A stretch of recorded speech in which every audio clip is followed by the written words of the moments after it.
ఒకే వంటని 10 మంది చేసినా ఎవరి స్టైల్ వాళ్ళకి, ఎవరి టేస్ట్ వాళ్ళకు ఉంటుంది కదండి. ఈ వీడియోలో నేను ఎగ్ కర్రీ ఎలా చేయాలో చెప్తే చూడండి. ముందుగా ఒక కడాయి తీసుకొని అందులో ఆయిల్ వేడెక్కాక ఆవాలు వేయండి, కరివేపాకు కూడా వేయండి. మసాలా కోసం అల్లం, వెల్లుల్లి, టమాటా, చెక్క, లవంగం, ఆనియను, దాంతోపాటు క్యాషు, బాదం వేసి థిక్నెస్గా ఉంటుంది కర్రీ.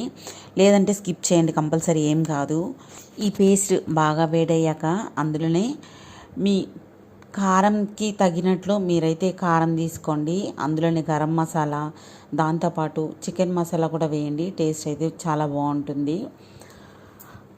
ఇది కొంచెం ఫ్రై అయిన తర్వాత అందులో కొంచెం తగిన వాటర్ తీసుకోండి. మీ కన్సిస్టెన్సీని బట్టి వాటర్ తీసుకోండి. ముందుగా బాయిల్ చేసిన ఎగ్స్కి ఇలా ఘాట్లు పెట్టుకోండి. ఘాట్లు పెట్టిన ఎగ్స్ని ఆల్రెడీ మనం కర్రీ చేసుకున్నాం కదా, అందులో వేసి ఇలా మసిలేటప్పుడు ఆ ఎగ్స్ని కూడా వేయండి. ఈ కర్రీ రైస్ ఇంకా టిఫిన్స్లోకి వేటిలోకైనా బాగుంటుందండి. నేనైతే వీటి కాంబినేషన్గా పూరీ చేస్తున్నా ఈరోజు. ఇలా బాగా మసిలిన తర్వాత చివరగా కొత్తిమీర వేసుకోండి.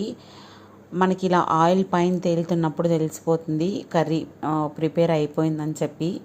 ఇలా వేడివేడిగా ఎగ్ కర్రీ అయితే రెడీ అయిపోయిందండి. మళ్ళీ నేను ఇందులోకి పూరీ చెప్పాను కదా, ఇలా పూరీలు చేసుకోండి.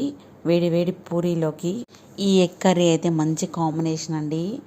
మీరు తప్పకుండా ఒకసారి ట్రై చేయండి. ట్రై చేసి మీకు టేస్ట్ ఎలా వచ్చిందో చెప్పండి. నచ్చితే ఒక లైక్ చేయండి, షేర్ చేయండి, అలాగే సబ్స్క్రైబ్ చేయండి. Thank you.